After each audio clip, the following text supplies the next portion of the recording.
Am I afraid to use my voice? Hey guys, it's Andy with Mindset Matters More, and today we are talking about talking in public speaking. And I do have to admit that, that is one of the things that I've struggled with my entire career is public speaking.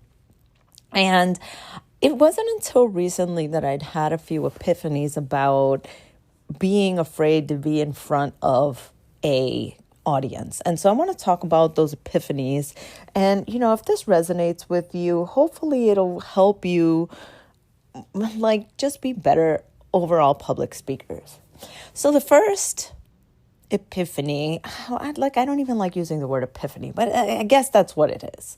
The first epiphany that I had was that when I go to speak, I really want people to like me. I am very dependent on people giving me positive energy in order for me to feel like it was a successful talk. So what does that mean? That means that basically I care too much. I care not about the content, but I care about how people are interacting with me. What does it mean about me? What is my worth? Where's my validation? And so when I go up and I talk, and I've worked on this over the past couple of years, but when I go up and talk, really, it's not even about me. It's not about, oh, do you like me? Oh, am I doing everything all right? It's, I have information to give you guys, and I want you to learn this thing. I want you to feel this thing. I want you to understand this thing, whether it's technical or whether it's like a story or whatever it is. But it can't be about me. It has to be about the information and the fact that I'm the one that can present it to you and really come from the energy of, I'm here to teach you. I'm here to bridge the gap in your knowledge, not be liked, not be revered, not be loved. It has to come from, listen, I have this information and it is important for you to have this information, right? So that's the first thing. The second thing that I came to realize is that even though I have the information, if I trust in God, the higher power, universe, creator, whatever you call it, and I really trust that the words that I need to say are going to flow through me to the people who need to hear it, I can take my ego out of it. Because really, when I'm standing up there and I have this knowledge that I want to share with you guys, if I really just feel into, allow me to give the information that's going to benefit the person that needs to hear it. Now, that doesn't mean that everybody's going to learn, not that everybody's going to clap, not that everybody's going to have an aha moment. But here's the funny part, right?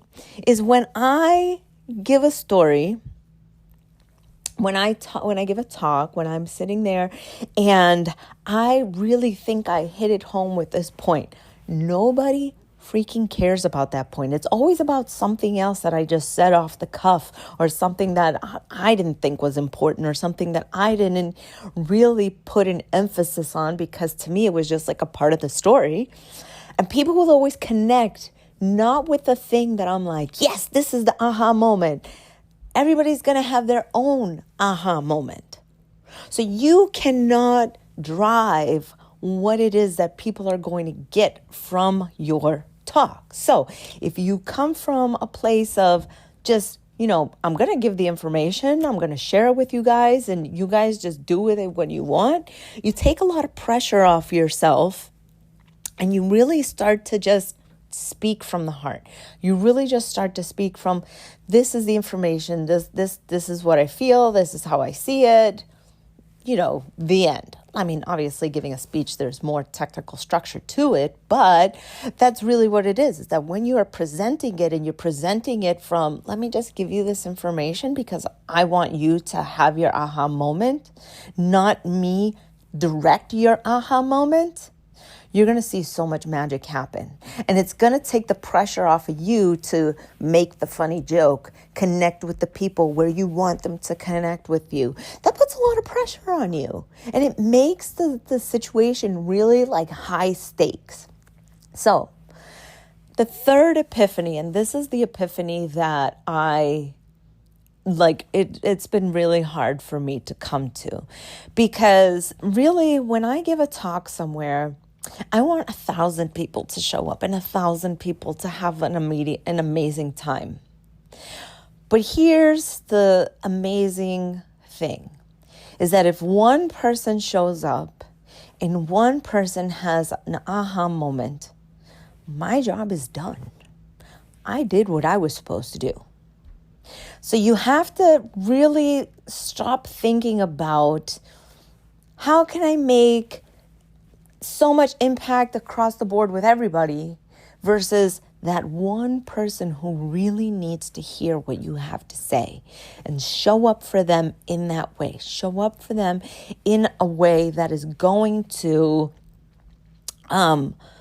benefit them the most, elevate them, help them process, help them get over a challenge, help them to make a decision, help them to perform better, help them to, that's the goal, right?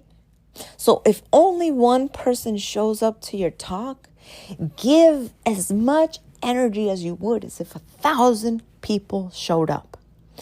And that is also a big old tip for social media. If only one person likes your post, fucking amazing, you helped one person. That's more than anybody could ever hope to do in this planet, is just to help one person. Who cares if 1 million people like your post? If that one person really got reached because you came from the heart and you showed up fully, that, my friends, is a win. So when you are practicing to have a talk, when you are practicing, really think about those things, right? It's not about you. The message is going to get to who it needs to get to. And show up fully no matter who shows up. Really love your audience into change. Respect the one person. Respect the 1,000 people. Respect people for having a different aha moment than you. But more importantly, respect yourself to know that you showed up fully, and that it's not about people loving you, but you loving yourself. It's about you knowing that you want to be the person who elevates the room, and not that the room elevates you. Okay, guys, with that, I'm getting out of here. Love you guys. Bye.